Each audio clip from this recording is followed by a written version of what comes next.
cuál es el problema que tengan y la razón por la que están con la cámara apagada. Ya, ¿Ya? gracias. Usted es la única que me ha pedido esa solicitud por el momento. ¿Ya? Bueno, chicos, después de algunos inconvenientes, vamos a empezar la clase. Ustedes son de la materia de análisis clínico uno. Ya me presento. Yo soy la auxiliar Marlene Guzmán. Vamos a avanzar todo este semestre conmigo, ¿ya? Eh, Algunos tal vez ya me conocen, otros son nuevos, la mayoría de los que ingresan a clínico uno son nuevitos. Entonces me voy presentando, ¿ya? Esta primera clase vamos a hacer una introducción, porque con la doctora todavía no han avanzado y su clase es los viernes, en teoría, ¿no? ¿De ustedes? Es viernes su clase de teoría. Entonces yo creo que ya el día viernes ustedes van a pasar las clases de teoría con la doctora Coqui, van a avanzar sobre lo que es ya los primeros temas seguramente, o ya les va a hacer la presentación de lo que es las evaluaciones que ustedes van a tener, cómo van a ser evaluados y demás. Por mi parte, solamente les voy a decir cuáles son las pautas de la clase, ya, de la materia. Entonces, primer punto para empezar es la asistencia, ¿ya? Esta clase lo estamos haciendo virtual justamente porque es una introducción y aparte de eso es que creo que los laboratorios todavía no están habilitados. Entonces, como nosotros no vamos a trabajar todavía con muestra, no vamos a trabajar todavía con reactivos y demás, que son las demás prácticas, entonces lo estamos haciendo virtual. Yo creo que ya la doctora en un rato se conecta con nosotros y respecto al horario de ingreso, por ejemplo, cuando ya estemos en las clases presenciales, primer punto a tomar en cuenta, ¿ya? El horario de ingreso de ustedes es a las 3:15. Tienen un tiempo de tolerancia de ingresar a la clase hasta las 3:25. Sean puntuales. Ya, la puntualidad es lo primordial en cualquier lugar, ¿ya? Entonces, ese aspecto yo suelo controlar muy estrictamente. Si ustedes llegaron pasados los 10 minutos de tolerancia, seguramente ya van a encontrar la puerta del laboratorio cerrada con llave. Entonces, sencillamente no insistan en ingresar después. Ustedes son bastantes, entonces nosotros tenemos que empezar la práctica a tiempo, ¿ya? Justamente es eso lo que nos falta, tiempo para avanzar toda la clase, porque la materia en general, les voy diciendo desde ya, es un poco pesada. La materia de análisis clínico es pesadita. Entonces hay que estudiar bastante, chicos. Estamos empezando el semestre y ya les voy recomendando ese aspecto. Vamos estudiando con calma, no se dejen para lo último, tanto teoría como laboratorio. Primer corte, segundo corte. El primer corte suele ser un poquito más pesado. Ya, bueno, me estoy saliendo del tema. Eso en cuanto al horario, también la lista de asistencia se va a tomar a las 3:20, digamos, ¿ya? Así que las personas que me lleguen tarde o 3:20 y tantos, ya se los tomará como retraso. No es que porque se les da 10 minutos de tolerancia, ustedes tienen que venir recién faltando 2 minutos, ¿no? Tienen que venir a tiempo. Ya a veces tienen ustedes una clase anterior, entonces se alarga un poquito y demás. Entonces, por eso ese tiempo de tolerancia. También van a tener cuestionarios la parte de laboratorio, van a tener exámenes, van a tener participación, todo se va a calificar. Ya, eso ya la doctora les va a detallar un poquito más cuando ustedes estén en teoría, pero por mi parte les voy diciendo. Todas las clases ustedes van a tener una evaluación que se les conoce como previos, ¿ya? Por ejemplo, en la otra clase a nosotros ya nos toca avanzar a hacer las determinaciones de glucosa. Vamos a analizar la glucosa a un paciente, a uno, a dos, a tres pacientes, dependiendo cuántas muestras tengamos, ¿ya? Entonces, ¿qué es lo que ustedes tienen que hacer antes de ingresar a la clase? Haber estudiado la práctica entera. Por el momento ustedes no tienen sus guías de laboratorio, ¿ya? Posiblemente la otra clase la doctora les haga hacer una lista para los que quieren su guía de laboratorio y después hacerlas hacer ella. Entonces yo les voy a pasar la información de la primera práctica que vamos a avanzar y ya para la próxima clase se me ponen a estudiar la primera práctica, bien estudiadas y también teoría, ¿ya? Para ingresar al laboratorio, para avanzar la práctica tienen que estudiar teoría y laboratorio. Posiblemente salga 3 preguntas de teoría y 3 preguntas de laboratorio, o 2 preguntas de teoría o 2 preguntas de laboratorio, ¿ya? Como bien ustedes saben, han inscrito la materia, ¿qué dice? Análisis clínico, ¿no? Entonces, aquí hay mucho análisis, chicos, mucha patología. Vamos a trabajar perfil renal, perfil cardíaco, perfil lipídico, perfil hepático, perfil pancreático. Entonces, todo esto vamos a ir relacionando con la patología del paciente. ¿Qué quiere decir? Que ustedes van a procesar muestras en laboratorio. Una vez las proceses, van a interpretar. Yo les voy a dar a ustedes un paciente con daño renal, un paciente con daño hepático, un paciente con infarto agudo de miocardio. ¿Cuáles son los síntomas? ¿Cómo afecta? ¿Cómo estarían sus resultados en este caso? Entonces me van a analizar casos clínicos. Vayan tomando eso en cuenta. Ya por eso les digo que tienen que leer teoría y laboratorio también. Los previos van a ser tomados al iniciar la clase. Posiblemente sean 10 exámenes o a 10 personas al azar, ¿ya? Y a la otra clase otras 10 personas, no sé, eso la doctora lo define o eso lo defino yo en clase. Pero es al azar. Posiblemente la persona que le tocó en la primera clase examen, seguramente la otra clase va a pensar que no le va a tocar, posiblemente le toque, no es que se va a librar. Y así que todos tienen que estudiar para todas las prácticas. Ya puede ser que 2 o 3 veces le toque seguido o tal vez no. Entonces hay a veces donde yo les voy a decir quién quiere ser voluntario para dar el examen, entonces hay de muchas maneras que se les puede evaluar. Otro punto, las evaluaciones van a ser tomadas en cuenta si ustedes aprueban el examen. ¿A qué me refiero con esto? Por ejemplo, vamos a tener, ustedes tienen que saber bien lo que son los fundamentos, que yo más adelante les voy a explicar qué es un fundamento y lo demás de las prácticas. Los fundamentos van a valer el 50% de la nota. ¿Ya? De cada práctica tiene un fundamento de cada prueba. Entonces eso vale 50% de la nota. Si ustedes me hacen un fundamento y la otra pregunta pueden hacerlo a medias, ya pues aprobaron, ¿no? Entonces, si ustedes se sacan 50, no 51, es considerado como cero. Solamente nosotros nos quedamos con los exámenes que han aprobado. Al resto se los devuelve sus exámenes porque no aprobaron y entonces tienen cero. Por eso están obligados a aprobar el examen. Ya, si sacan 51, si sacan 50, pues ni modo, no aprobaron, le falta un punto.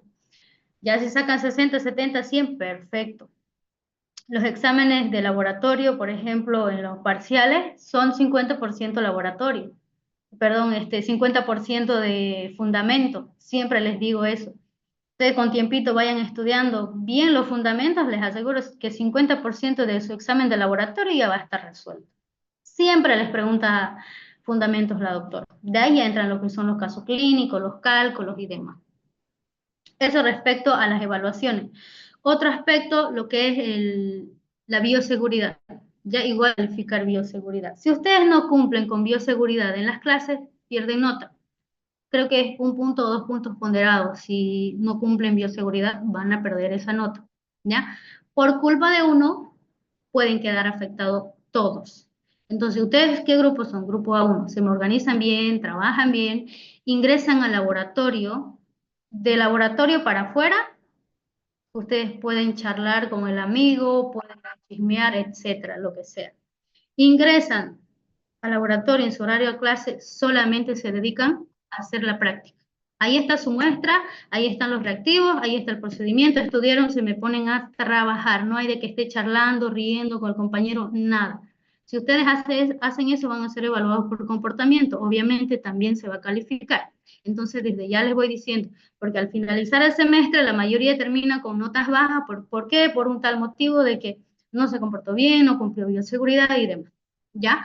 Estamos en la carrera de bioquímica, entonces nosotros trabajamos con muestras altamente patológicas, ¿no ven? Cualquier muestra es considerado altamente infecciosa, por lo tanto debemos manipular cumpliendo las normas de bioseguridad, de equipo de protección personal. ¿A qué me refiero con esto? Tienen que venir obviamente con sus zapatos cerrados, sus batas, barbijo, gorro, guantes, y prohibido utilizar el teléfono. Está totalmente prohibido utilizar el teléfono dentro. Si utilizan teléfono, igual se les va 2 o 3 puntos. No tengo la lista exacta del puntaje, que eso ya la doctora le va a desglosar un poquito.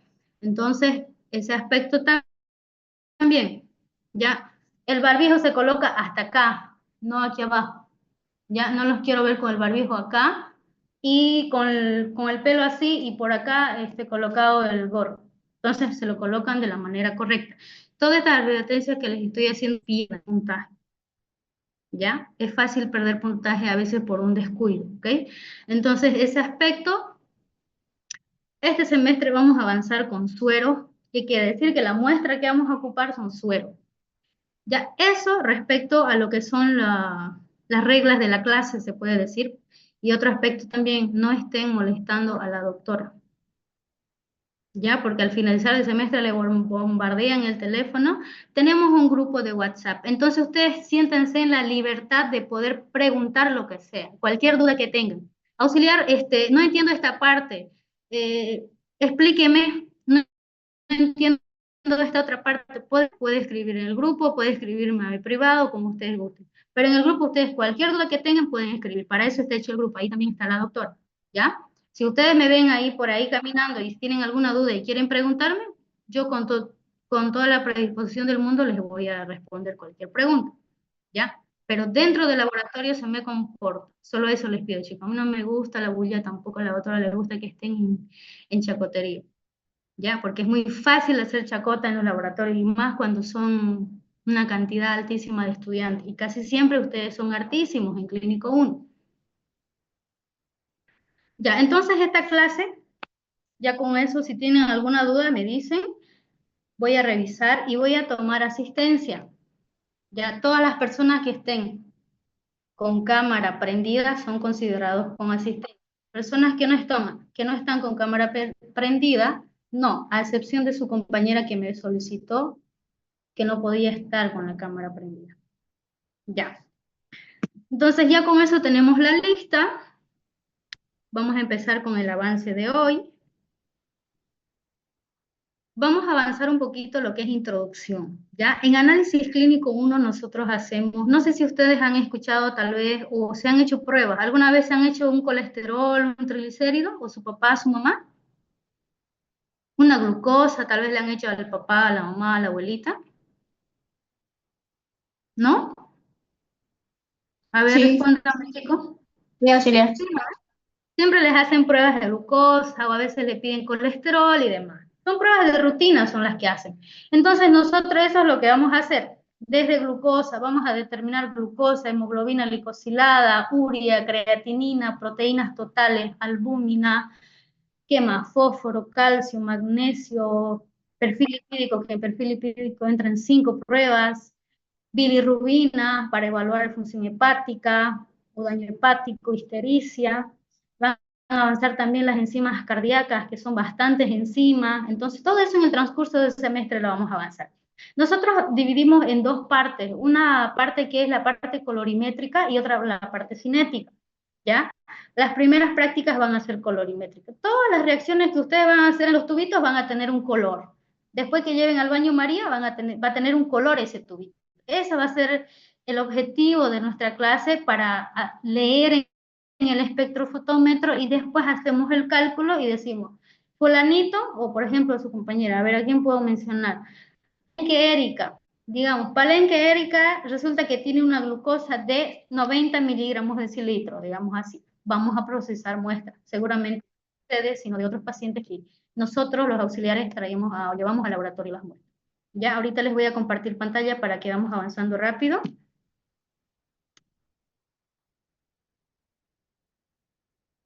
En cuanto a las clases virtuales, cosa que no creo que avancemos más virtual, esta es la única clase, todo es calificado, chicos. Yo estoy viendo quiénes me están atendiendo, quiénes no están atendiendo, quiénes están charlando con el amigo, quiénes están haciendo cualquier otra cosa menos atender. Entonces, las personas que estén así pueden retirarse de la clase, nadie los obliga y tienen inasistencia en clase. Persona que esté con cámara apagada también tiene inasistencia, no se le considera la asistencia. Entonces, así de simple, empezamos. Me confirman si estoy compartiendo pantalla, ¿ya?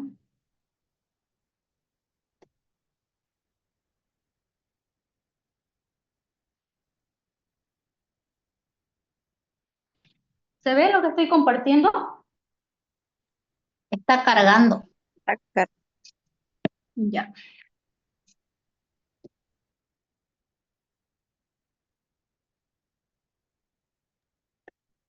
Ya se ve en la pantalla. Sí, ya se ve. Bueno, gracias. Vamos entonces, como les decía, la materia es Análisis Clínico 1, su sigla BQM 315, y esta primera clase vamos a avanzar Introducción y Control de Calidad.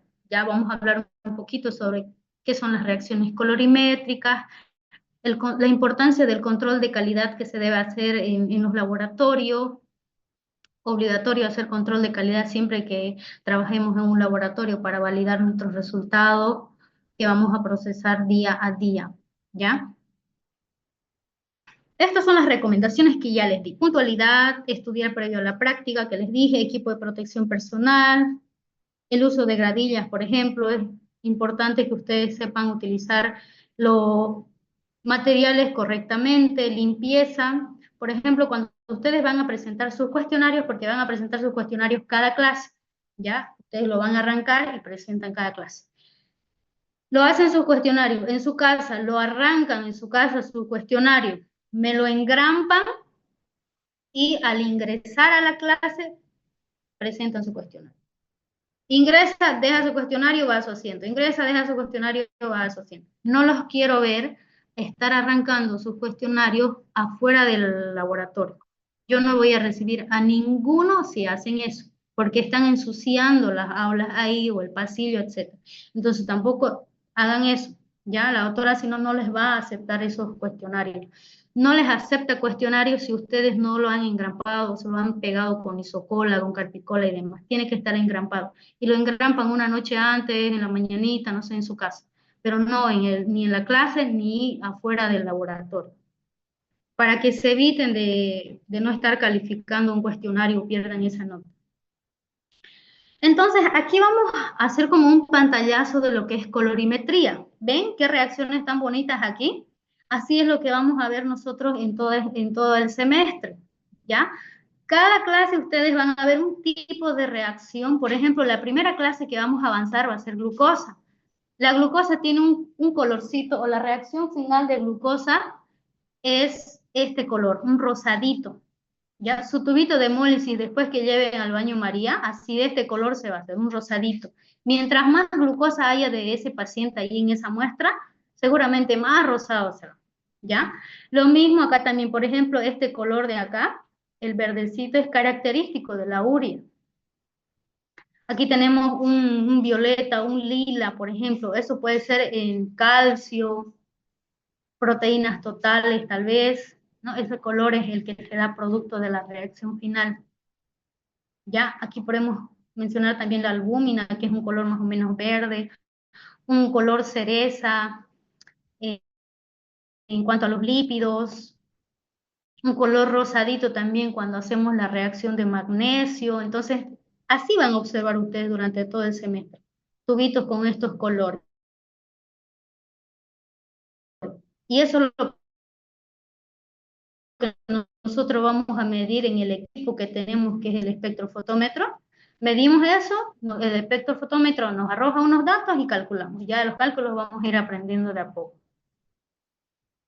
Entonces, vamos, dice, ¿qué es la colorimetría? La colorimetría es una ciencia que estudia la medida de los colores y que desarrolla métodos para cuantificar ese color, ¿ya? Nosotros en el espectrofotómetro ese color, esa reacción color, nos va a dar una analíticas basadas en la medición de radiación electromagnética absorbida, reflejada o emitida por una sustancia dispersante en una solución. Ya nosotros en el semestre vamos a utilizar dos equipos que son espectrofotómetro y así también StarFax. El espectrofotómetro vamos a utilizar para muestras colorimétricas, es decir, para las reacciones colorimétricas. Todo lo que es un método colorimétrico lo vamos a ocupar en espectrofotómetro. Y aquí encontré una imagen muy parecida al espectrofotómetro que nosotros ocupamos en laboratorio, ¿ya?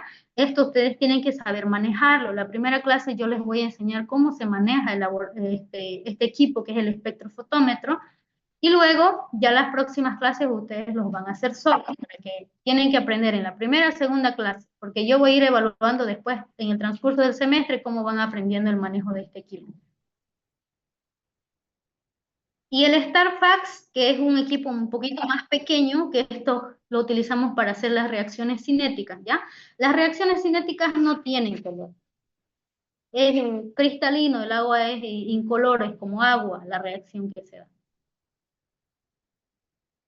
Métodos fotométricos y métodos colorimétricos. Ya los métodos fotométricos es posible medir con gran precisión las sustancias coloreadas, ya por fotometría visual o colorimetría.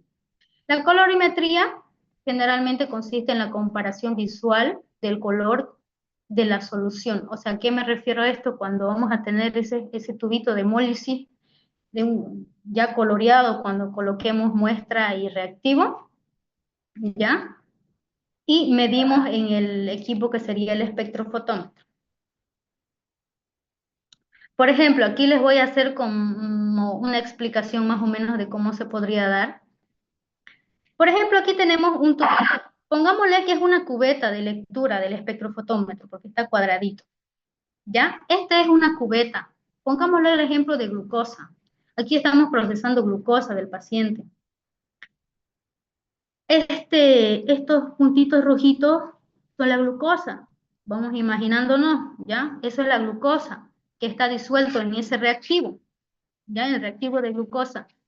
Vemos que acá hay alta concentración, ¿no? A diferencia del que está abajo, tiene menos concentración de glucosa. Entonces, por eso está más colorida esta imagen de acá. Cuando nosotros llevemos al espectrofotómetro, la absorbancia va a ser más alta. Mientras más color tenga ese tubo, la absorbancia nos va a dar mucho más alta, ¿ya? Porque hay mayor concentración de soluto. Ahora vemos el ejemplo de aquí abajo, tiene menos concentración de soluto, o sea, menos concentración de glucosa. Por lo tanto, el color que va a reaccionar producto final va a ser menos colorido porque hay menos concentración de ese analito. En este caso seguimos con el ejemplo de glucosa. Por lo tanto, como hay menos soluto, la absorbancia va a ser menos.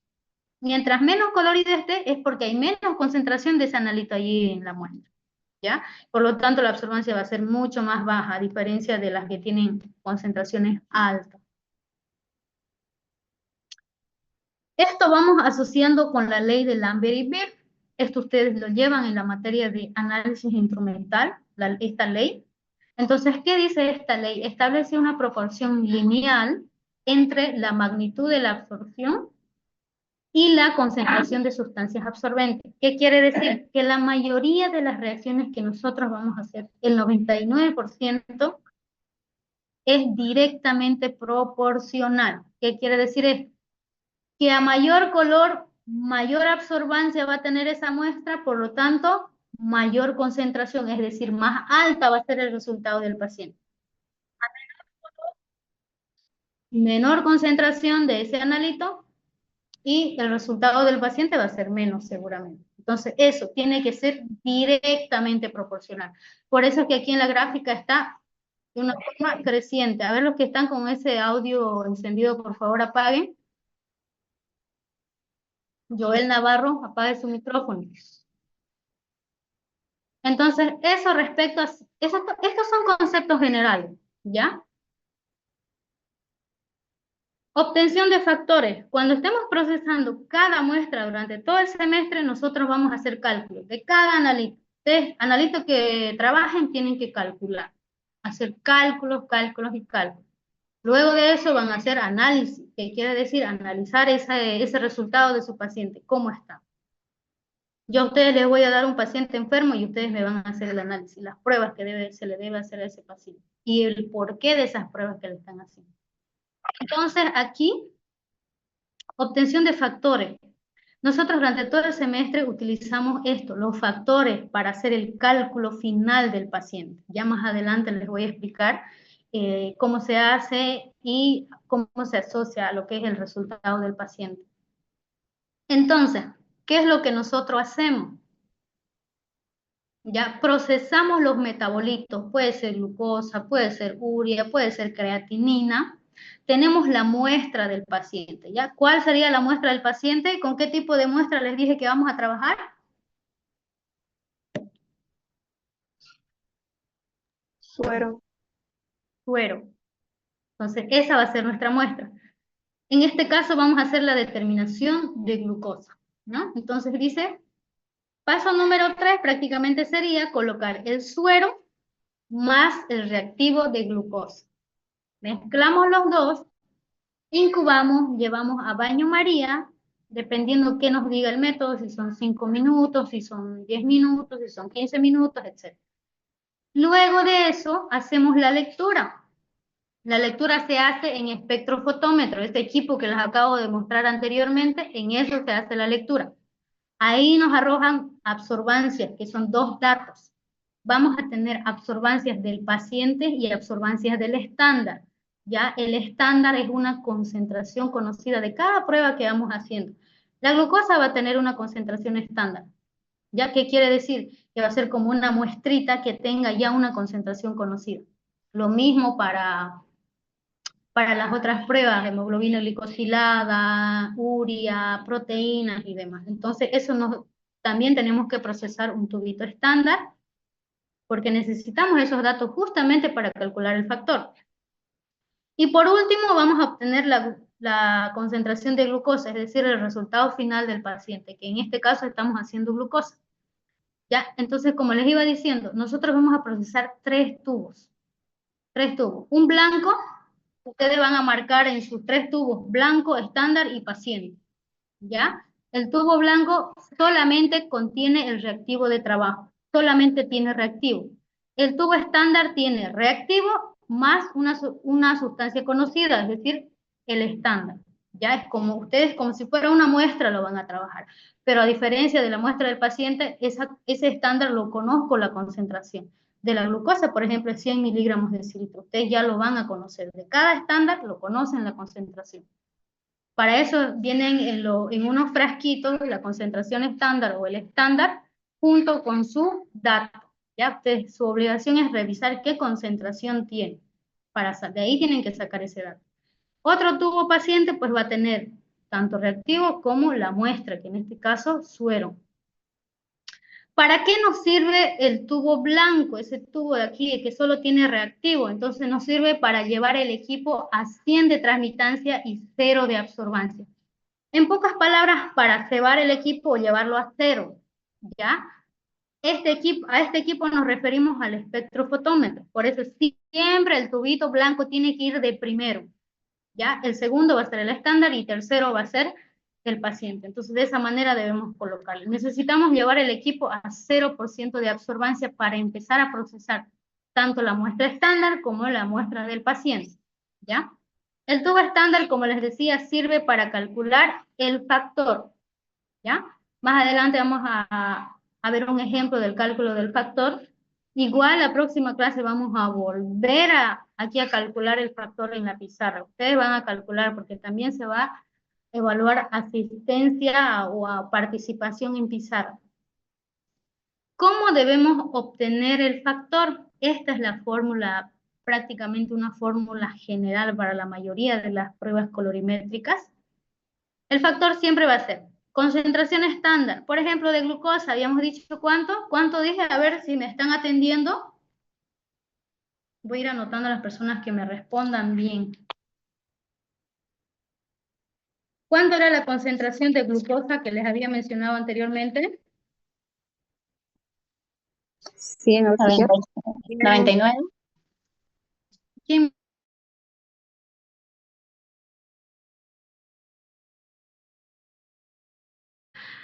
Para calcular el factor necesitamos la concentración estándar, ya que esa siempre la vamos a tener como dato.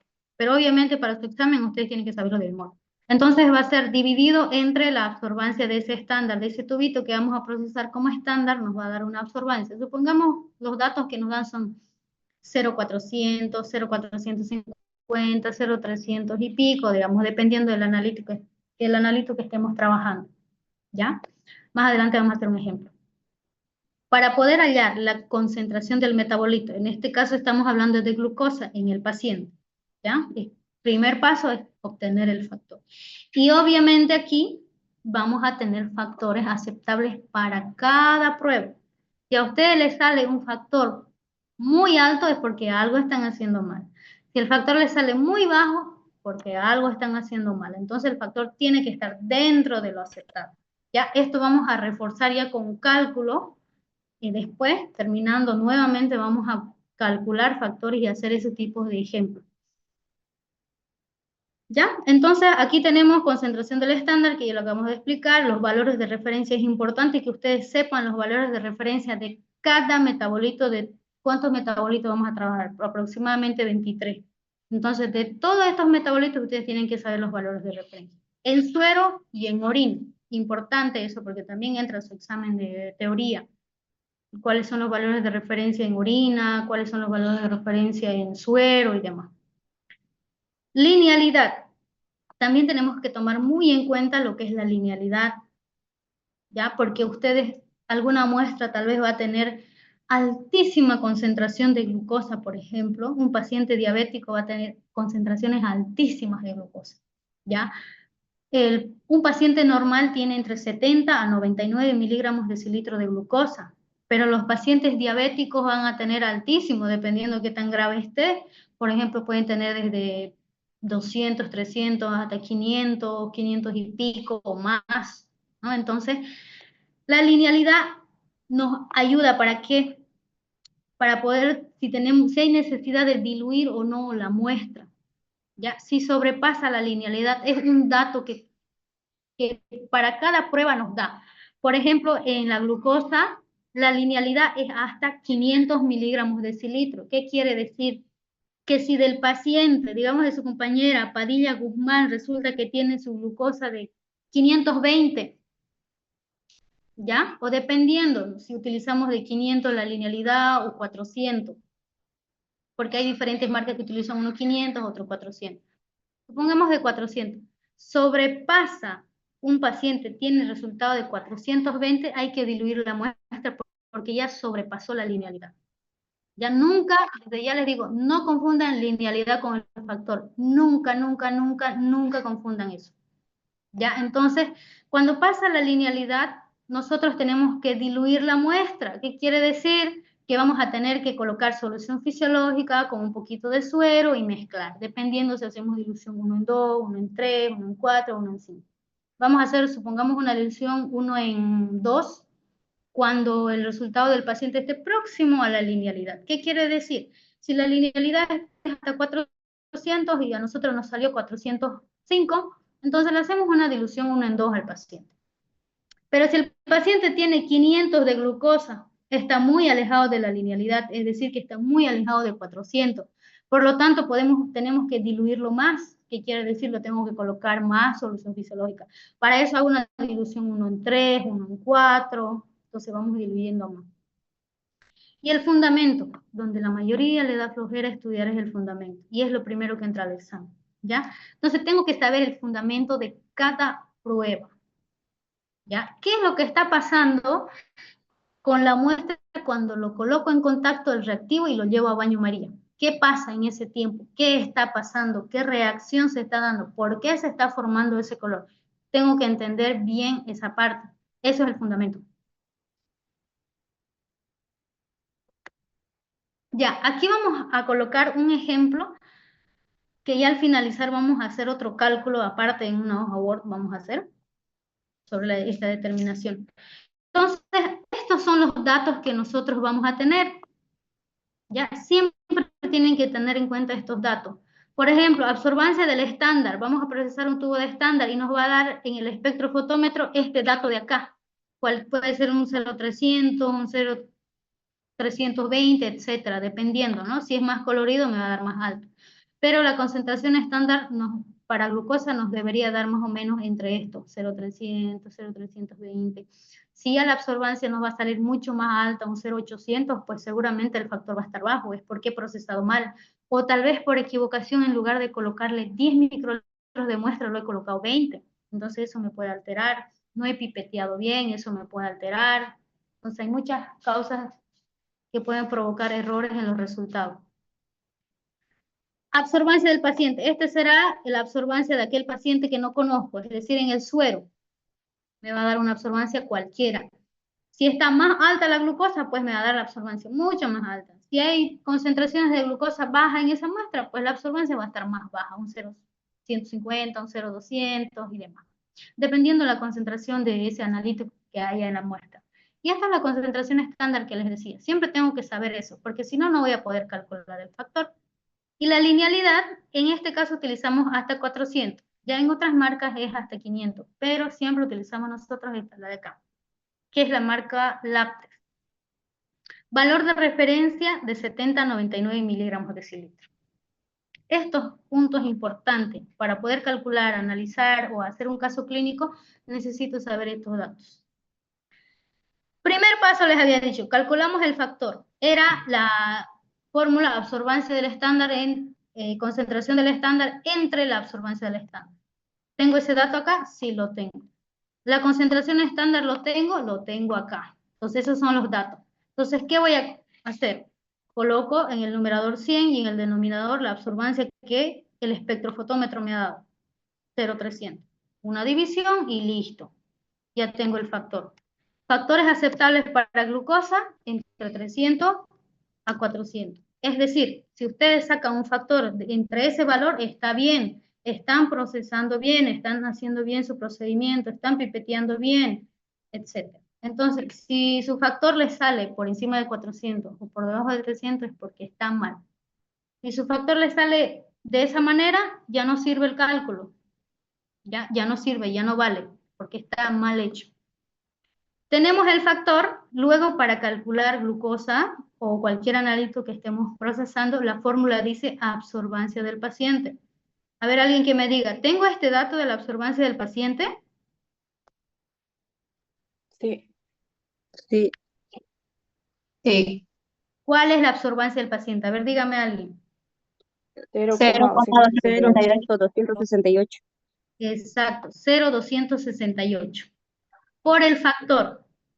Aquí tengo el factor. Ya tengo los dos datos. Si aquí, supongamos que sea 560 el factor.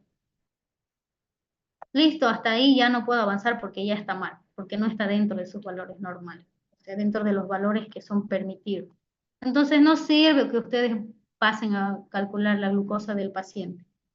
¿Ya? Entonces, si el factor está mal, me afecta el resultado. Mientras más alto esté el factor, seguramente falsamente lo va a elevar al resultado del paciente porque es una multiplicación, ¿ves? Entonces, acá tenemos que el factor está bien, entonces seguramente estoy procesando bien, mi procedimiento estoy haciendo bien, prácticamente es como para validar mi procedimiento, esos valores que me dan acá de referencia. Entonces hago una multiplicación, ¿ya? 268 por el factor que sería 300. Y eso me da 89 de concentración de glucosa. Y ese es el resultado de Juan Pérez, digamos. ¿Ya? Ese es el resultado de ese paciente. Hasta ahí, listo, terminamos. Ya después que hacemos lo que es el análisis, cómo está su resultado. En este caso, a ver, ¿está dentro de sus valores normales o no este paciente? ¿Qué dicen? ¿O está muy alto Sí, esa auxiliar, glucosa? porque tiene Sí, 89,2 y los valores de referencia me dicen de 70 a 99. Exacto. Exacto, está dentro de los valores normales, ¿no? Porque es 89. Si estuviera 100 estaría por encima. Si estuviera 60 por debajo, una hipoglicemia. Si estuviera por encima de 100, una hiperglicemia. Aquí vemos, por ejemplo, esta es lo que es como una representación gráfica más o menos de cómo ustedes tienen que relacionar el color con la concentración o con el resultado final del paciente. Este es el blanco. ¿El blanco solamente tenía reactivo o también tenía muestra? ¿También lo coloco muestra al tubito blanco o no? no, solo reactivo. Solo Solo reactivos. Exacto. ¿Al del estándar? ¿Tiene o no? Tiene una muestra con absorbancia ya conocida.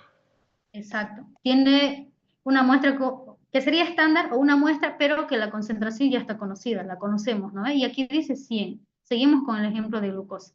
Y este es de un paciente, dice de desconocido o de paciente. ¿Ya? Entonces vemos acá, memorícense este colorcito del estándar. Es 100 miligramos de decilitro, una concentración conocida. Resulta que tengo otra muestra que sería este suerito que tiene 89.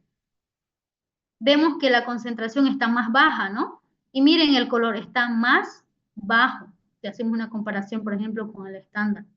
Por lo tanto, aquí, eso es lo que se dice la ley de Beer, ¿ya? Mientras menos colorido, menos concentración. Mientras más colorido, mayor concentración, ¿ya? Ahora vamos haciendo una comparación entre estos dos. Aquí, para las personas que no me están atendiendo, entre estos dos, ¿cuál de los dos creen que tiene mayor concentración de glucosa? Entre estos dos de acá, este y este. Está más rojo. Este de acá. Sí, ¿Por qué? porque debe estar más concentrado. Exacto. Al estar más concentrado significa que hay mayor soluto. En este caso estamos hablando de glucosa, ¿no ven? Entonces, mientras más colorido es mayor concentración. Miren, y el resultado es de 170 este paciente tiene. Por eso está así intenso el color. Y sería considerado como una hiper o hiperglicemia. ¿Ya? En este caso no podemos decir que es un paciente diabético. Para decir que es un paciente diabético, pues hay que saber la clínica del paciente, si hay algún antecedente. También hay que hacerle una glucosa postprandial y curva de tolerancia, sobre todo a estos pacientes, para definir o determinar o asegurar que es una diabetes. No solamente con hacer una glucosa basal voy a decir que es diabético. Porque al paciente por cualquier cosita ya se le eleva la glucosa. Se estresa y ya se le eleva la glucosa. Entonces aquí tenemos otro ejemplo que sería una hipoglicemia. Miren. Este de aquí está menos o más colorido que el estándar. Menos colorido. Menos Menos. colorido. Y el resultado está menos también, ¿no ven? Entonces vamos viendo, ya vamos entendiendo esta parte, ¿no? O sea que a menos color, menos concentración. Eso es lo que van a analizar ustedes en cada clase, colorimetría que tengan de cada uno. Y aquí les voy a mostrar un resultado o resultados o pruebas que hemos hecho con sus anteriores compañeros, más o menos de lo que les acabo de explicar. Vamos repasando. Entre estos tres tubos de acá, 1, 2, 3, ¿cuál creen que tiene mayor concentración de un analito acá? El último. Este de acá, ¿no ven? Sí, ¿Y el que tiene menos, cuál es? el primerito es. El primero, exacto. Entonces, así ustedes van a ver en laboratorio. Sus reacciones siempre van a ser de 3 tubitos. Este es un ejemplo de una curva de bilirrubina, ya que se utiliza 6 tubos. Y aquí también vemos, miren, en las cubetitas están 3 igual, podemos clasificar, incluso lo podemos clasificar acá, ¿cuál de los 3? Este de acá está más colorido, entonces debe tener más alto, posiblemente sea este tubito de acá. Y entre estos dos no hay mucha diferencia, pero a ver, ¿quién tiene ese buen ojo para decirme cuál de los dos está más concentrado? El del medio. El del medio. Entonces, este va a tener mayor concentración que la del primero, ¿no ven? De hecho, esta imagen tiene, por ejemplo, el primero tiene 25 miligramos de bilirrubina. Este de acá tiene 50 miligramos de cilitro de bilirrubina y lo de aquí, lo último, tiene 100 miligramos de cilitro de bilirrubina. Y un paciente normal solamente tiene hasta 1 máximo. Esto hacemos una curva que ya poco a poco lo vamos a ir viendo en el semestre. Aquí tenemos otro ejemplo. Por ejemplo, este es el calcio. Calcio. ¿Por cuál de los tres está más colorido? El del medio. El del medio. Posiblemente el del medio sea el estándar. ¿Ya? El estándar puede estar más colorido que del paciente. Hemos visto el ejemplo anterior. ¿Por qué? Porque puede tener menos concentración que la del estándar del paciente. No siempre va a ser mayor. Aquí tenemos otro ejemplo. Esto de acá, este celestito, es proteínas totales. Y lo de acá debe ser urea, ¿ya? Entonces aquí también podemos ver, este de acá es el estándar, esto seguro, perdón, este de acá es el blanco, Lo del medio debe ser el estándar y esto del paciente. Entonces, miren, aquí está un poquito más lila, sí, más lila, digamos, este tubito. Entonces, tiene mayor concentración. Ya este está medio, un poquito más celeste. Entre las dos, esta tiene mayor concentración porque está más coloreada. Y aquí, miren, blanco, dice, esto solamente tiene reactivo. Uno de estos debe ser el estándar y el otro debe ser el paciente, ¿ya? Porque el color está más intenso. El color del reactivo es este color, solamente reactivo, solamente reactivo. Esto es ácido úrico, si no me equivoco. Lo de acá, porque también este colorcito rosadito acá puede ser en casos de perfil lipídico, puede ser un colesterol, puede ser un triglicérido. Ya, entonces esos son ejemplos que estamos viendo lo que hicimos en los anteriores semestres. Continuamos con lo que dice. ¿Cuál es la importancia en la profesión de los fundamentos químicos en las reacciones analíticas? Esto es lo que les decía.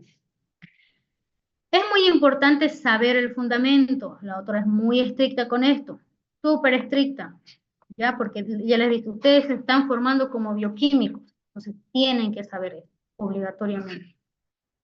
Es muy importante saber el fundamento de cada determinación. Fundamento de glucosa, fundamento de hemoglobina glicosilada, fundamento de urea, fundamento de creatinina, fundamento de proteínas totales, ¿no? De cada uno, que se lleva a cabo dentro del laboratorio de análisis clínico para comprender cuál es la reacción que ocurre. Al momento de poner en contacto la muestra con el reactivo, eso es lo que les decía, o sea, el reactivo de trabajo. Todo esto y sabe interpretar los resultados de cada determinación es lo que nos identifica como bioquímicos, ¿ya? Entonces, debo saber qué es lo que está pasando cuando yo coloco, por ejemplo, aquí, qué es lo que está pasando cuando coloco muestra y reactivo, qué está pasando acá, en ese tiempo que voy a reposar, en ese tiempo que voy a llevar a baño María, qué está pasando ahí, qué reacción se está dando, cuál con cuál está reaccionando, qué es lo que está provocando ese color rosadito ahí, porque así nomás no está, algo está pasando ahí, eso es el fundamento, eso debo analizar y saber. Entonces también interpretar al finalizar el resultado del paciente, ¿ya? ¿Cuál es la importancia en la salud de los valores de referencia y relacionarlos con las patologías? Aquí ya tengo que relacionar con qué patología está asociada cada determinación que estoy haciendo. Por ejemplo, aquí miren, un paciente gordito. Vamos a pensar que seguramente está obeso. ¿Qué pensamos? A ver, cuando vemos un paciente gordito que tiene triglicéridos, colesterol, ¿no ven? Debe estar alto su colesterol y su triglicérido. Aquí, por ejemplo, vemos riñón. Tal vez el paciente tiene una insuficiencia renal. Entonces digo, sospecha de insuficiencia renal. Le voy a hacer una urea y creatinina. En química sanguínea hacemos urea y creatinina. Hay otras pruebas que también que son parte del perfil renal. Pero para evaluar riñón se hace urea y creatinina. Y acá tenemos el corazón. También hacemos pruebas cardíacas, que serían las enzimas cardíacas. Esta va a alterar, ¿qué es esta? Es una placa de ateroma. Estos pacientes que sufren infarto es porque se ha acumulado colesterol ahí. Un paciente gordito, puede ser este gordito de acá, hubo acumulación de colesterol ahí y ha obstruido lo que son estas venas de la arteria coronaria y provoca ¿qué? Que no haya circulación correcta y eso es lo que provoca un infarto. Los valores de referencia son un conjunto de valores que se utilizan para poder interpretar los resultados de las pruebas del paciente, de las pruebas que nosotros estamos haciendo. A partir de ello podemos catalogar, por ejemplo, el resultado como una prueba normal, que hemos visto el ejemplo anterior y ustedes me habían dicho que ese paciente sí tenía una glucosa normal. O también anormal. Anormal nos referimos a que esté bajo o esté alto. Sería hiper o hipodio. ¿Ya? Por ejemplo, en un paciente que esté con sobrepeso u obesidad, pues va a tener su colesterol alto, va a ser una hipercolesterolemia. O el paciente que va a tener glucosa alta o el diabético va a ser un hiperglicemia, así. Pacientes que tengan concentraciones bajas de glucosa va a tener una hipoglucemia, hipoglucemia. ¿Ya? Eso todo, ¿alguna duda hasta ahí? ¿O se va entendiendo? Si no se va entendiendo, me avisan. ¿Hay alguna duda hasta acá, chicos? ¿O se entendió esta parte también? Se entendió. ¿Ya? Entonces pasamos a lo que es control de calidad. Vamos a hacer como una introducción a control de calidad. Ustedes tienen una materia específica para control de calidad, creo que lo llevan después. Cuando estén llevando Clínico 2 también llevan control de calidad. Ahí con la doctora Aracena van a llevar el control de calidad, todo a detalle. ¿Qué es el control de calidad? Esa palabrita de control de calidad.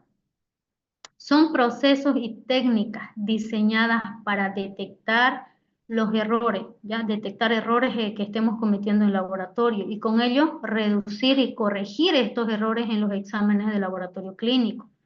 Siempre se va a hacer controles en los laboratorios y vamos a utilizar ya muestras conocidas para evaluar si estamos haciendo bien o no nuestro procedimiento y obviamente para cumplir un reglamento. ¿Ya? Son normas que hay que cumplir, porque si están mal nuestros controles o el control de calidad está mal, pues el resultado del paciente también está mal.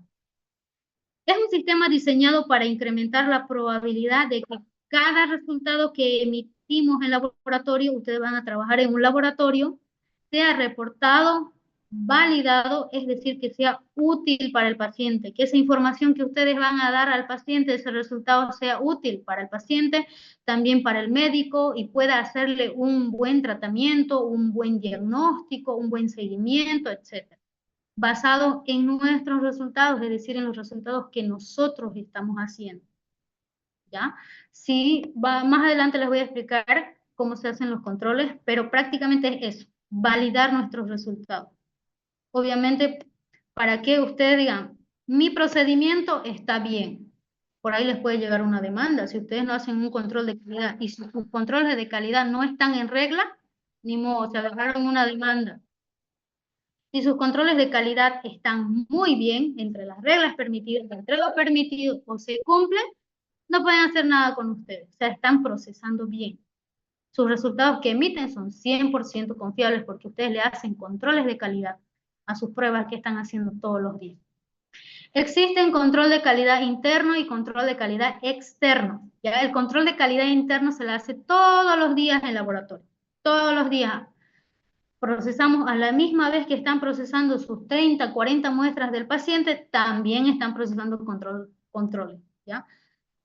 Y eso es intralaboratorial. ¿Qué quiere decir eso? Que estamos haciendo dentro del laboratorio todos los días. Y el control de calidad externo se las hace mensual. Ya eso les llega una muestra X y ustedes tienen que procesar. Ya eso viene de afuera del sede, por ejemplo, es el encargado. Es extralaboratorial. ¿Ya? Un control de calidad interno,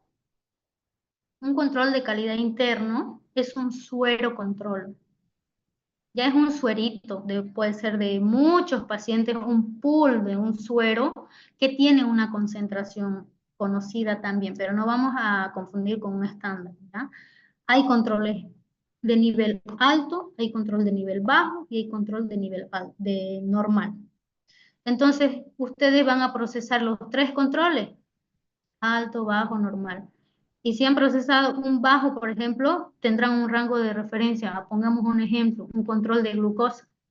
Tengo mi control bajo de glucosa y son permitidos un rango entre 55 a 65. Entonces, sus resultados de ese control que van a tener tienen que salir dentro de esos resultados. Si no sale es porque está mal su control de calidad.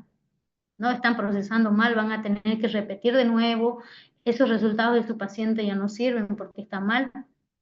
Lo mismo con un control normal y un control alto. Ya el control interno, que es un suerito control, puede venir sólido y tenemos que, o puede venir en polvo y eso se lo hidrata o se lo disuelve con 1 ml de agua tridestilada. O hay algunos que te dicen la cantidad adecuada que tenés que colocar agua tridestilada, hay algunos que se colocan 5 ml, 3 ml, ¿no? Dependiendo de la marca. Se lo disuelve y luego se lo separa en alícuotas, que quiere decir que me va a venir, vemos acá una fotito, estos son controles. A eso lo colocamos una cantidad de agua tridestilada, se lo homogeniza bien y luego se lo alicuota. ¿Qué quiere decir? Que vamos a utilizar, ustedes conocen los tubitos de Pendorf, ¿no ven? Entonces ahí se lo va colocando de a 300 microlitros, 300, 300, 300. Obviamente tenemos uno para control normal, otro para control alto y otro para control bajo.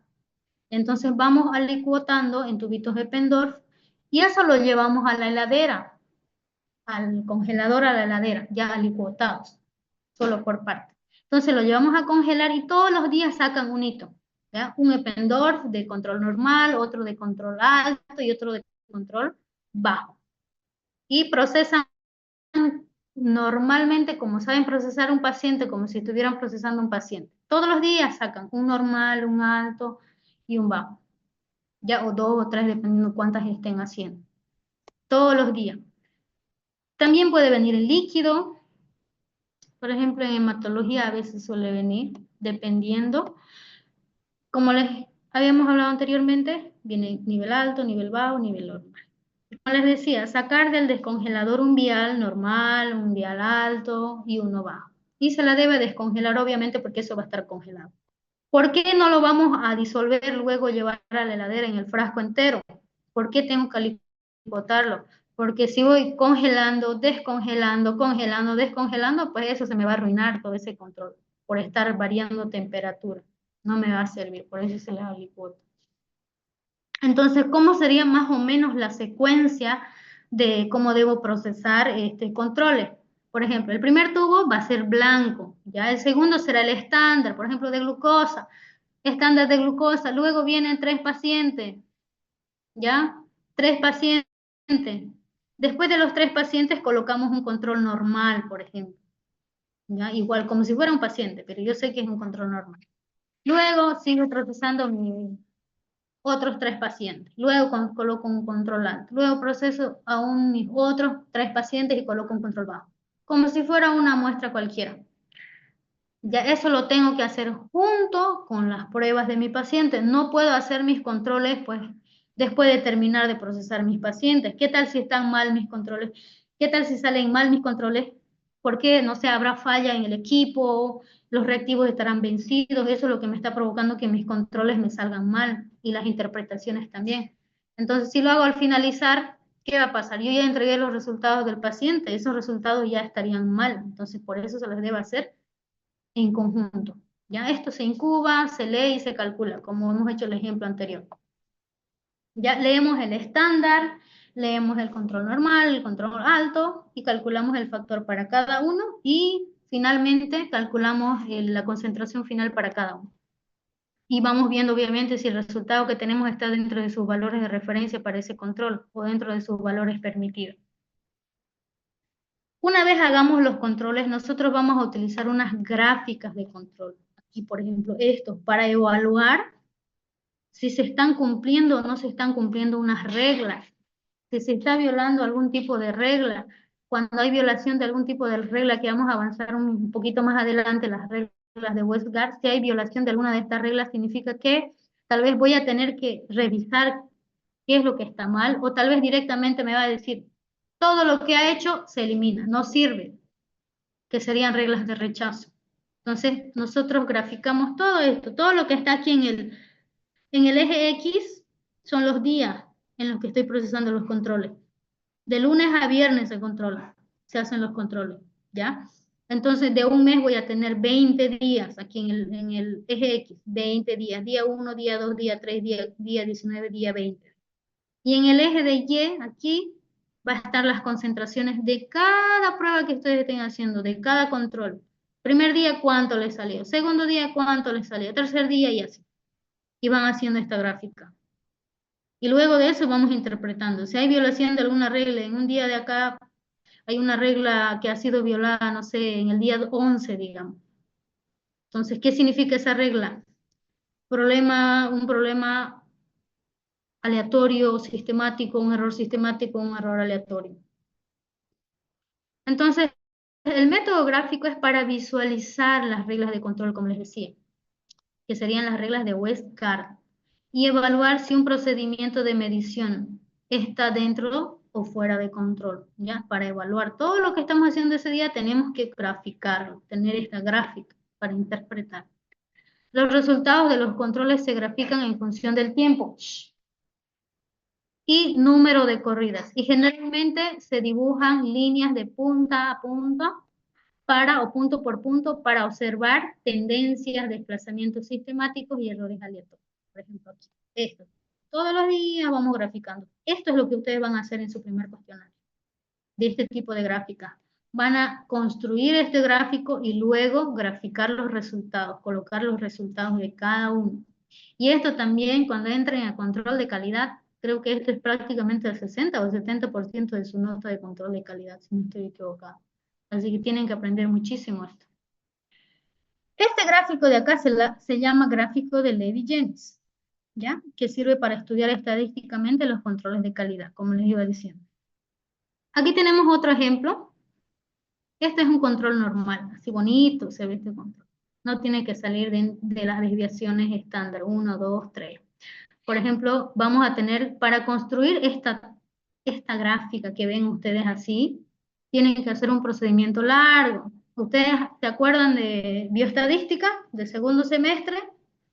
Han hecho pruebas de tendencia central y otras pruebas que ustedes tienen que sacar las desviaciones estándar. Existen fórmulas que ustedes tienen en su guía de laboratorio para poder graficar esto, sacar la media, coeficiente de variación, variabilidad y eso. Así como hemos hecho en bioestadística, el mismo procedimiento. Ahí su fórmula que tiene el doctor Cole, que es bien bonita para interpretarlo ahí, para utilizar esa fórmula. Por ejemplo, tenemos que tener una media, esta es la media o el promedio, una gráfica central. Luego hay que calcular la desviación estándar positivo y negativo, tantos, por ejemplo, desviación estándar 1, desviación estándar 2, 3, lo mismo para al lado negativo. ¿Ya? Eso tengo que construir, hacer un cálculo. Una vez tengamos esto, ya podemos ir colocando las pruebas todos los días. Primer día, por ejemplo, acá, esto lo de aquí, pongámosle que sea glucosa. Este 105, este 95, este 85 son concentraciones de glucosa, digamos, ¿ya? Son un ejemplo nada más. El primer día, ¿cuánto salió ese control? A ver, ustedes estimen por acá, ¿cuántos más o menos creen que, a dónde está este primer puntito? Está en 83, ¿no? Segundo día, ¿cuánto más o menos tiene? Porque aquí no dice algo exacto. 66 más o menos. Sí, 66. entonces el segundo día nos pone 66 o 65. No es 66, no es 65 porque está más alto que el 65 que es acá. Y aquí arriba, mire, ¿cuánto tenemos? ¿Cómo? 66. Bueno, más o menos ahí está. En el número o en el día 3, ¿cuánto me salió? Seguramente entre 99, 100, quién sabe acá. ¿Ya? Entonces, así todos los días. Hasta el día 10, ¿cuánto le salió el último control? Un 66 posiblemente o 67 acá, ¿no? Entonces ya tenemos la gráfica. Una vez tengamos la gráfica, nos pasamos a las reglas de Westgard. Ya grafiqué, ya construí, ya coloqué todos mis datos de los controles de todos los días, porque tengo que hacer todos los días. Este es un control normal. Seguramente hay otro que es un control alto y otro un control bajo, ¿ya? Entonces yo he graficado y voy interpretando. Día 1, digamos, todo bien. Día 2, todo bien. Día 3, todo bien. Un control normal no tiene que sobrepasar una desviación estándar, tanto al lado positivo como al lado negativo. Esta parte. Si sobrepasa, ya hay variación, es decir, hay violación de alguna regla, que ya lo vamos a ir hablando uno por uno. Entonces, aquí vamos a ver esas reglas con cada gráfico. Por ejemplo, aquí vemos, miren. Estos son ejemplos, uno por uno vamos a hacer. Reglas de Westgard. Aquí estas reglas nos sirven, estas reglas nos van a decir, esta es una violación de tal regla, entonces una alerta, revise qué está pasando, todavía se puede solucionar. Puede ser que haya violación de otra regla y me dice, no, pare ahí porque ese resultado es inválido, es una regla de rechazo, no sirve, no puedo emitir ese resultado del paciente. me limita por completo. Entonces tendría que repetir, revisar si el equipo está funcionando bien, si están bien la calibración del equipo, si los reactivos están en fecha y demás. Pueden ser muchas causas. Entre ellas sería la primera, que es la regla número 1. Dice que es la regla 1-3S. Se utiliza comúnmente en el gráfico que habíamos hablado, gráfico de Levi-Jennings, este de acá. Aquí nos da para 10 días, ¿ya? Cuando los límites de control se establecen como la media, tanto el lado positivo como el lado negativo, o sea, quiere decir que ese día esté sobrepasando las 3 desviaciones estándar. Esta corrida va a ser rechazada.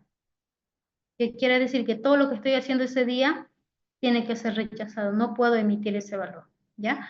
Cuando un solo valor, 1, excede el límite de la media, ya sea sobrepasando 3 desviaciones estándar o sobrepasando 2, de tanto negativo como positivo. 3 desviaciones estándar. Aquí nos muestra en la imagen. Este 3S significa, acá tenemos, miren, 1, 2, 3S, 1, 2, 3S al lado negativo. Entonces, hay violación de la regla 1, 3S cuando miren aquí, día 1, cuando el día 1, por ejemplo, sobrepasó las 3 desviaciones estándar. Miren, este puntito está por debajo de 3. Puede estar aquí arriba también, igual es violación de esta regla, 1, 3S, porque está sobrepasando 3 desviaciones estándar. Eso significa 1, 3S. ¿Ya? Aquí. Vamos a la segunda regla. Se utiliza comúnmente, ya habíamos dicho, el gráfico de Levi-Jennings acá. Esta regla, la regla 1-2S, es de alerta. Ya me está alertando que algo está mal, revise, podemos arreglar todavía. Ya no se elimina o no se descarta todo el procedimiento que estoy haciendo. Alerta para realizar una inspección cuidadosa de los datos y controles mediante otras reglas de rechazo. ¿Cuándo se cumple esta regla? ¿Cuándo hay violación de esta regla? Cuando un resultado, por ejemplo, aquí tenemos el día 2, sobrepasa las dos desviaciones estándar. ¿Aquí está pasando las 2 desviaciones estándar, sí o no? Sí, ¿no ven?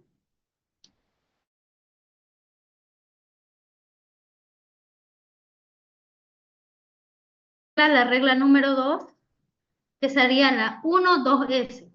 ¿Qué interpretamos con esta regla? Por ejemplo, cuando el día 2 habíamos dicho que sobrepasó las 2 desviaciones estándar. Por eso hay violación de la regla 1-2S. Entonces esto me decía que era alerta, ¿no? En mi control me estaría diciendo que es una alerta, no que voy a rechazar toda la corrida. Esta también puede estar posicionado al lado negativo. También puede estar aquí el puntito. Este día, ¿ya? Aquí puede estar. Igual es violación de la regla 1-2S. Este día 1, ¿qué tipo de regla hay? ¿Está violando o no aquí, en el día 1? ¿Qué dicen? Está violando la 3S. La 1-3S, la anterior que acabamos de explicar, ¿no? Vamos con la siguiente regla, ¿ya? Que sería la regla 2-2S. Igual, aquí está el gráfico de Levi-Jennings.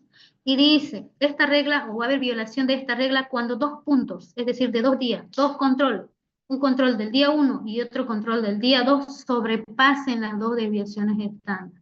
Y esto me dice que debo rechazar esa corrida. ¿Ya? Miren, el día 2 hay violación de la regla o sobrepasó los 2 desviaciones estándar. El día 3 también. Entonces, hay 2 acá, 2 puntos, 2 días que tenemos que ha sobrepasado las 2 desviaciones estándar. Por eso dice, 2 sobrepasan 2 desviaciones estándar. Esto es 1-2 veces. Ya entonces, en este caso se debe rechazar la corrida. El primer día hubo una violación de la regla 1-2S. Y resulta que el otro día también sobrepasó las 2 desviaciones estándar. Entonces ya se ha considerado como 2-2S. La anterior que era de alerta, miren. Ahora, el otro día, ¿qué pasó?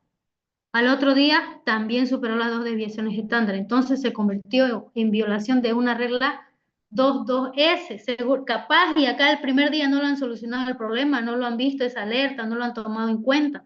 Y resulta que al otro día ya no me dice alerta, rechace esa corrida, porque no estoy solucionando ese problema. Entonces ya esta es una regla de rechazo y ya no puedo emitir ningún resultado acá. Del paciente, por ejemplo, no puedo emitir ningún resultado del paciente si hay violación de esta regla. Vamos con otra regla que sería la R4S. Ya se refiere a una regla de control donde un rechazo ocurre cuando el valor de un control en un grupo excede 2 desviaciones estándar y el otro excede otras 2 desviaciones estándar, pero al lado negativo. Miren acá. En el día 5 sobrepasó las 2 desviaciones estándar. Pasó al día 6 y se fue y sobrepasó las 2 desviaciones estándar, pero al lado positivo. Entonces hubo como un salto de 4 desviaciones estándar. Entonces eso se considera que hay violación de esta regla, 1,4S. Tenemos otra regla, que es la regla número 5. Dice, cuando 4 resultados del control, es decir, de 4 días, superan una desviación estándar del mismo lado, se está en presencia de un error sistemático. Entonces, en este caso, puede ser problema de calibración del equipo, tal vez eso sea el problema, entonces hay que revisar el equipo. Y se resuelve una calibración y mantenimiento del sistema con gráfica. El día 7 hasta el día 10 están estos valores de control por encima, o sea, fuera de una desviación estándar. Mire, este día está casi 2, el día 8 está un poquito sobrepasando, el día 9 también ha sobrepasado, pero también hubo violación. Acá podemos ver que incumplió la 1,2S, que está sobrepasando 2 desviaciones estándar. Pero a la misma vez está por muy fuera de una desviación estándar. Ahora el día 10 también. Entonces esto es considerado violación de esta regla, 1,4S. 4 puntos en 10 días consecutivos están fuera de una desviación estándar. Entonces esto es un error sistemático, ¿no? Vamos a la última regla que sería 10X. Aquí ya son 10 puntos, 10 días. Este es un ejemplo de 10 días, pero normalmente los controles se hacen de 20. De un mes completo son 20 días. ¿Por qué no son 30? Porque se hace controles aparte para los turnos fines de semana. Otros controles se debe hacer para los fines de semana, aparte. Entonces la regla 6, regla 10X, son 10 puntos consecutivos, se encuentran del mismo lado, o sea, por encima o debajo de la media. Y esta debe ser considerado como alerta también, esta regla.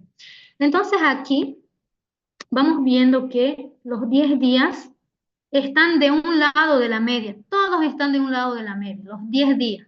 Siempre tiene que estar entre una desviación estándar, tanto al lado positivo como negativo. Uno puede ser acá, el otro día por acá, el otro día aquí, digamos. Pero no tiene que estar por encima de la media, los resultados del control. Ya, esto también puede estar posicionado aquí abajo. Igual estaría incumpliendo, hubiera una violación de esa regla. Todo lo que les estoy hablando aquí está en su guía de laboratorio. Ya todo esto lo tienen en su guía de laboratorio. Esto es prácticamente lo mismo que acabamos de explicar. La regla 135 son de alerta. Ya activar una revisión de los procedimientos de la prueba, se hace un chequeo de los reactivos. Si hay un error aleatorio, puede ser también cuáles serían las causas. Cambio de personal, tal vez estar enferma, no estoy procesando bien, no estoy pipeteando bien, etc. Entonces también puede afectar eso. Y son más difíciles de identificar. En cambio, los errores sistemáticos son más fáciles de identificar porque generalmente se tratan con problemas o es por problemas de calibración de los equipos. Las reglas 1-4 son mandatarias. Ya no pueden ser las reglas de rechazo. El incumplimiento de cualquiera de estas reglas se deben rechazar los resultados. ¿Qué pasaría si yo envío los resultados a mi paciente y cuando me pongo a analizar mi control, porque no me dio la gana hacerlo todos los días, no sé, no me dio tiempo, etcétera, cuáles serán las causas, y resulta que cuando estoy analizando, en el día 2, en el día 13, hubo una violación de una regla que me dijo que debo rechazar la corrida y yo ya le entregué el resultado. No, entonces el resultado no servía para entregar al paciente o al médico. Por eso es que siempre los controles se las debe hacer todos los días y analizarlo todos los días. La regla 2.2S indica un rechazo cuando dos valores consecutivos exceden el límite de dos desviaciones estándar positivo o negativo. La regla 2.2S que hemos hablado. Ya es sensible a desvíos en la media de distribución, por lo que es un buen indicador de aumento de error sistemático. La regla 4S indica rechazo, cuando ya habíamos visto esta regla. ¿Ya? Es sensible a cambios en la amplitud de la distribución, por consiguiente es un buen indicador de incrementos de error aleatorio o cambios en la precisión del método. Entonces este es un resumen prácticamente de lo que estamos haciendo, ya hemos dicho cuáles eran las de rechazo, cuáles eran las de alerta y qué deberíamos tomar en cuenta, cuáles serían las consideraciones y demás. Entonces con eso estaríamos terminando lo que es esta parte del análisis, de la interpretación de las diferentes reglas de control de calidad. Si su laboratorio cumple, o sea, no hay violación de ninguna de estas reglas, todo está correcto, ustedes siéntanse felices porque están trabajando bien. Sus resultados que están emitiendo están muy bien para diagnosticar al paciente, para hacer seguimiento al paciente, etc. ¿Ya? Igual para ustedes, porque su laboratorio es 100% confiable y emite resultados confiables. Y si viene, por ejemplo, a controlar el CEDES, etcétera, ustedes no tienen por qué tener miedo porque está todo en regla. Si alguien viene y decir, me hice esta prueba en este laboratorio, pero resulta que en otro laboratorio me hice así y me sale diferente y le quieren echar la culpa a ustedes, diciendo que ustedes fueron el problema. Y ustedes dicen, a ver, ¿qué día le hice la prueba? Día, no sé, el día miércoles 10, 11, 12 de marzo. Entonces, ve los resultados de ese día, agarra y ve su control. Día tanto, mi control está en regla, por lo tanto, mi procedimiento, mi prueba y el resultado que yo les estoy presentando está perfecto. No hay cómo ustedes le hagan una denuncia si eso quisiera hacer el paciente o el médico. Entonces, a ustedes les protege esas reglas. Si no las hacen, pues ni modo. Se atienen a las consecuencias. Ya, eso lo que es controles, las reglas. Tengo un video por ahí que les voy a mostrar, pero eso les voy a pasar al grupo, ¿ya? Para que ustedes repasen nuevamente estas reglas. Vamos con lo que son las diluciones. Tenemos media hora. Yo creo que nos alcanza tiempo para hacer esto y para repasar un poquito de lo que es los factores. Y si no nos alcanza tiempo, lo hacemos en pizarra la próxima clase. De nuevo vamos a repasar, sobre todo los cálculos. Estos cálculos los van a hacer todo el semestre. Ya todo el semestre, en sus prácticos, en sus tareas, en sus cuestionarios y demás. Entonces vamos aquí con este punto importante donde ustedes muchos patalean, muchísimos patalean. No es complicado, ya es la cuestión de entenderlo bien, relacionar bien, no es simplemente agarrar un dato y colocar. Vamos a ir asociando a un paciente, ¿ya? Vamos a empezar por un paciente, que es lo que nos caracteriza como la materia. Entonces, caso clínico, un paciente de 65 años de edad con diabetes mellitus. ¿Qué es diabetes para ustedes? Es un tema, o cuando escuchan ustedes diabetes, creo que es el más conocido, ¿no? Siempre han escuchado hablar de diabetes. Entonces, estos pacientes diabéticos van a tener, pues, ¿tendrán urea alta? ¿O qué es lo que va a tener alto el paciente con diabetes? Glucosa.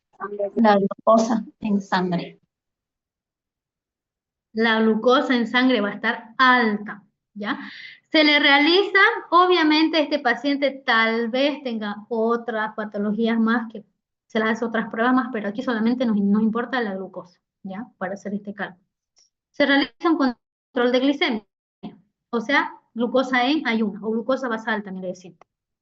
Se le hace la toma de muestra al paciente, se le obtiene sangre venosa, se centrifuga, se separa el suero y luego se procesa. ¿Qué es lo que van a hacer ustedes? ¿Ya? Importante en la glucosa que debe ser separado lo más rápido posible del coágulo, porque puede producirse un fenómeno de glicólisis y esto provocar que la glucosa baje en el paciente. Baja la glucosa porque se destruye y estaría disminuido en el paciente, pero falsamente, no porque sea del paciente, sino porque ha habido destrucción a causa que yo no he separado rápido del coágulo este suero. ¿Ya? Entonces, lo primero que necesitamos son datos. Tengo que saber los valores de referencia. La linealidad, en este caso hasta 400 miligramos de decilitro. Si del paciente sobrepasa 400, debo diluir esa muestra. Concentración del estándar, 100, en este caso, miligramos de decilitro. Por ejemplo, de urea es 70 miligramos de decilitro. De creatinina es 2 miligramos de decilitro y demás. Para cada metabolito tiene su concentración estándar. Y estos datos que nosotros obtenemos cuando procesamos la muestra del paciente y la muestra o el estándar. Aquí ya tenemos datos, también acá del paciente. Calculamos el factor. 100 dividido entre 0,247. Miren, aquí me da 405 de factor. Factor para glucosa o factores aceptables para glucosa. Ya está entre 300 a 400, les habíamos dicho. Pero también son aceptables 405. Hasta 405. Lo ideal, no se pasen más. Ya un 430, 420 y demás ya es muy alto. Lo mismo que decir un 270, un 280. Puede ser hasta un 295, un 290. Todavía les considera la doctora. Cuando ustedes hagan su examen, por ejemplo. Ya valores mucho más bajos ya no les va a hacer valer. Entonces aquí tenemos un factor de 405. Hemos calculado el factor y empezamos a calcularle del paciente. Tengo datos. Miren la absorbancia. Esto de acá, ¿cuánto tiene esta absorbancia? ¿Qué concentración tiene? 100 miligramos de decilitro, ¿no es? Porque yo lo conozco. Aquí está. Tiene 100. Pero del paciente, ¿cuánto tendrá? No sé, ¿no? Eso es lo que quiero saber. Para eso estoy procesando la muestra del paciente. Entonces aquí ya me da una absorbancia. Miren la absorbancia que está mucho más alta que la del estándar. ¿Qué significa esto? Este tubito, ¿cómo estará a diferencia del estándar? A ver, respóndame menos Viviana Castedo. Otra persona, ¿cómo estaría el tubo del paciente? A ver, yo voy a empezar a preguntar si ustedes no responden. Voy a buscar una persona al azar. Eso hemos hablado anteriormente ya. A ver, Cosi Ortuño, dígame, ¿cómo estaría aquí el tubito, por ejemplo, de la glucosa del paciente? ¿Estaría su color intenso o no? ¿O Color estaría intenso. bajito el color acá?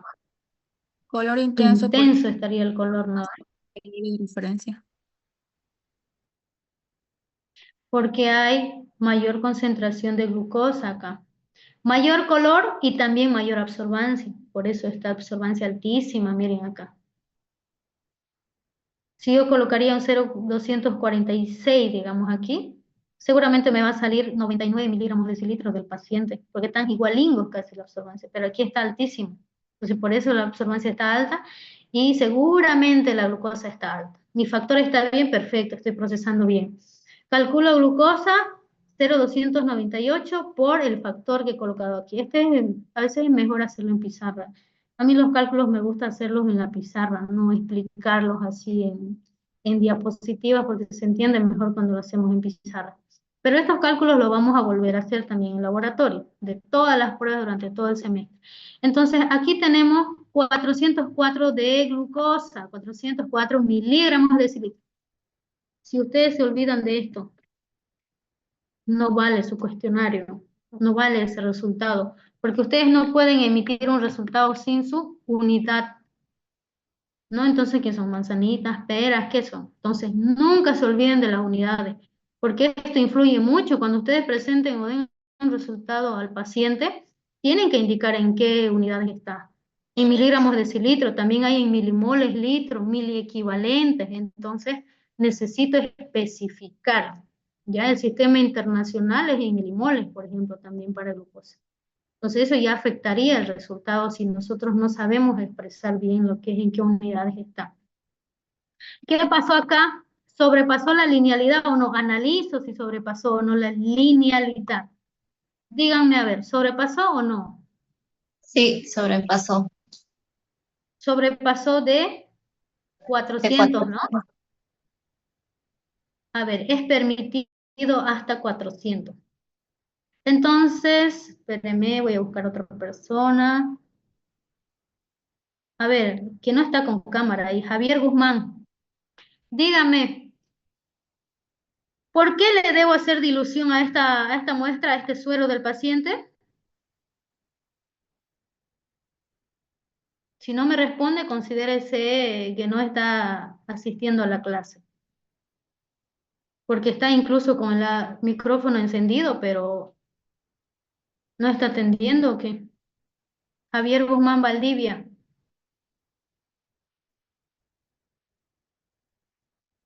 Javier Guzmán.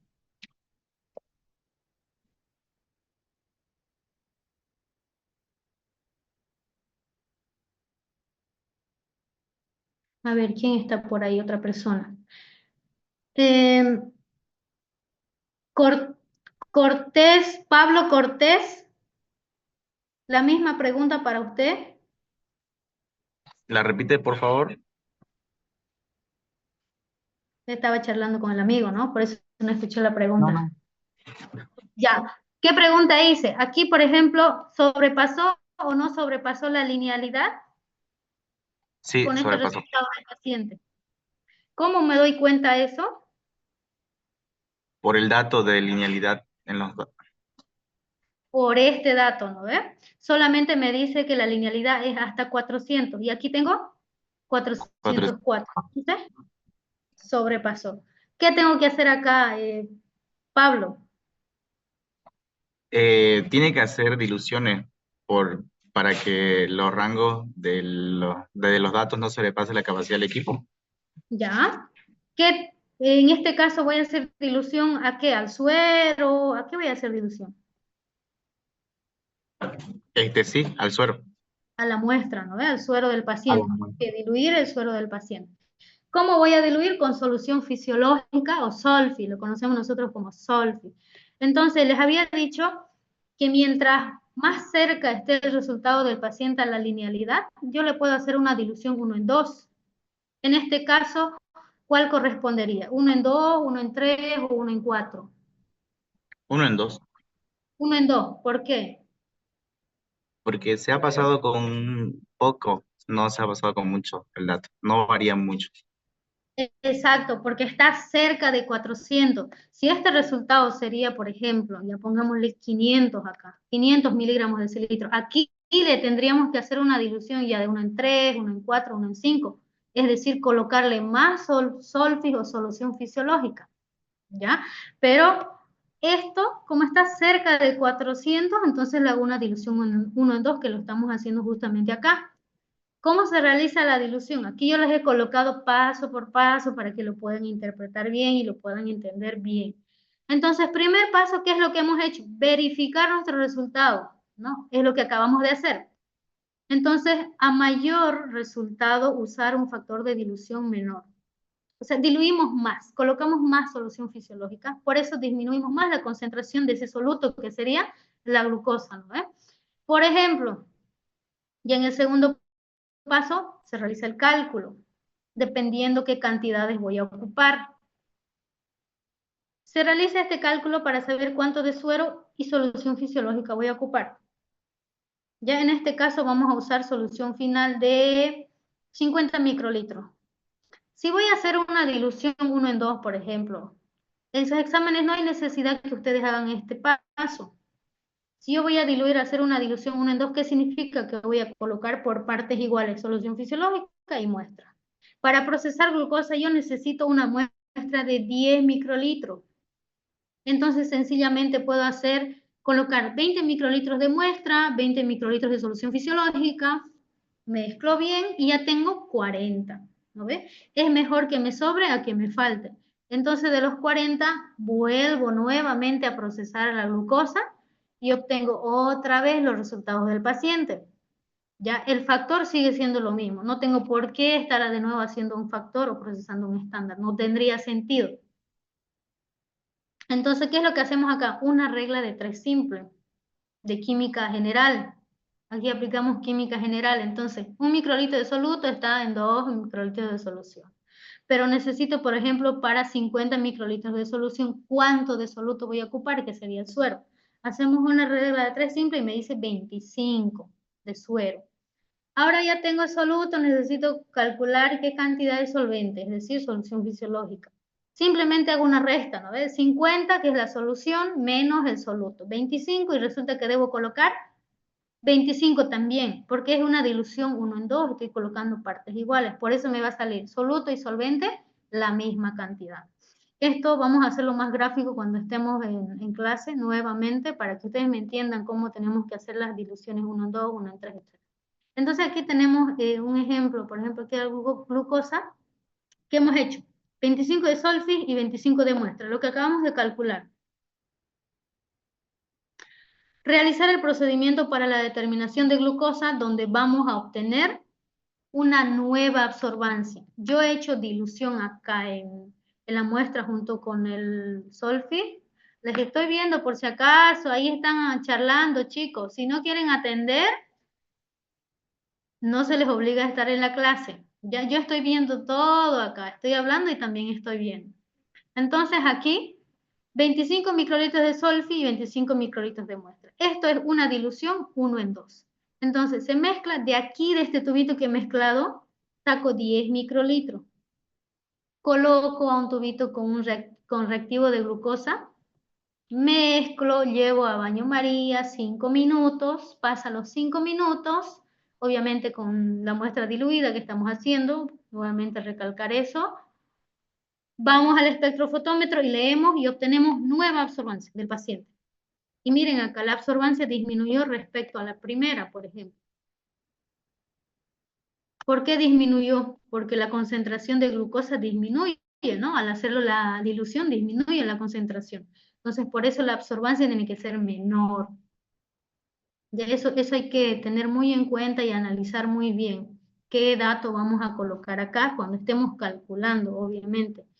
Ya cuando estemos procesando en el laboratorio va a ser diferente, obviamente nos va a salir un resultado, será parecido a esto, tal vez un poquito más, un poquito menos, pero siempre entre esos valores. ¿Cómo calculamos? El factor, se sigue utilizando el mismo factor. Ya, el mismo factor.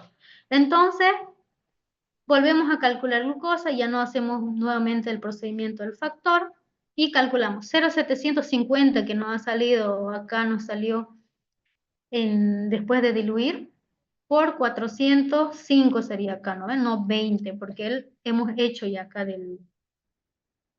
el factor ya está dado. Entonces me dio un resultado de 315 miligramos de litro. No se queda ahí, esto no queda ahí. Entonces, ¿qué tengo que hacer? Como he hecho dilución, este resultado debo multiplicar por la dilución que he hecho. Ya que hemos hecho una dilución 1 en 2, entonces, ¿por cuánto voy a multiplicar? A ver, otra persona que me responda. Por 2, auxiliar. Tengo que multiplicar por 2. ¿Por qué? Porque he hecho una dilución 1 en 2. Si estaría haciendo una dilución 1 en 3 o 1 en 4, ¿por cuánto tendría que multiplicar? Por 3 o por 4. Por 3 o por 4, exacto. Entonces, de esa manera, aquí estamos calculando por 2, porque estamos haciendo una dilución 1 en 2. Ustedes esto van a hacer en sus prácticos, por si acaso. Así que atiendan bien, porque estoy viendo ahí que están atendiendo a otro lado en lugar de estar atendiendo aquí a la clase. Bueno, entonces aquí tenemos que tomar en cuenta que la absorbancia inicial del paciente es mayor que la diluida. Obviamente la absorbancia antes de diluir va a estar más alta porque está más concentrada ahí en la muestra la glucosa.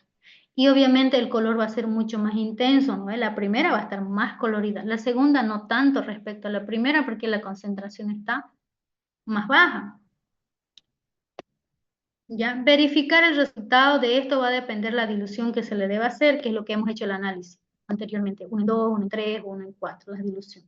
Ya esto ustedes van a trabajar bastante en lo que son los primeros temas, glucosa, urea, creatinina, van a hacer dilución, pacientes diabéticos, pacientes con insuficiencia renal, crónica, terminal, pacientes que hacen diálisis, prediálisis, postdiálisis, todo eso, van a trabajar las diluciones para cada metabolito.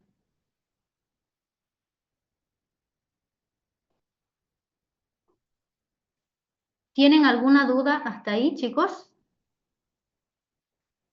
¿Se entendió o no se entendió? Vamos a intentar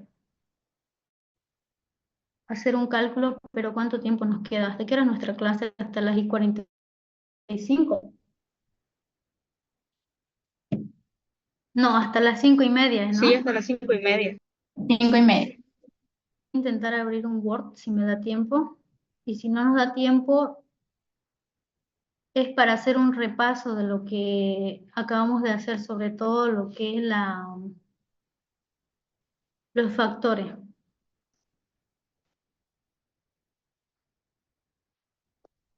Si tienen alguna duda en lo que voy abriendo esta Word, me dicen. Esos links que vieron al finalizar de la diapositiva son de cómo debo manejar bien el espectrofotómetro, qué errores se cometen en el laboratorio, qué errores deben evitar de cometer en el laboratorio. Son como 3 videos que no nos va a alcanzar el tiempo para verlo. Ustedes lo van a ver en su casa. Son videos creo de 2, 3 minutitos, ¿ya? Y eso para la próxima clase ustedes ven el video e identifican qué errores están cometiendo ahí las personas que están procesando esa muestra.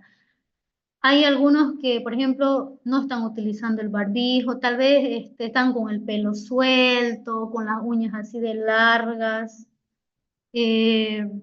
no están utilizando de manera correcta las gradillas, en lugar de llevar sus tubitos en la gradilla, están llevando en sus manos, ¿qué más?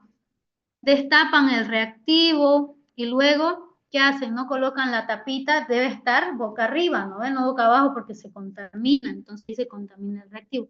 Todos esos errores, o si están cumpliendo las normas de bioseguridad, de equipo de protección personal, todo eso me van a identificar y me anotan en una hojita, colocan su nombre completo, su registro, grupo y demás. Y me lo presentan para la otra clase. Y también para la otra clase me van a estudiar sobre lo que es glucosa, el tema de glucosa, ¿ya? Yo les voy a pasar alguna información que tenga acá, porque ustedes todavía no tienen su guía. Así que mientras tanto, como les dije, yo les voy pasando la información. Después de esta, ¿tienen alguna otra clase?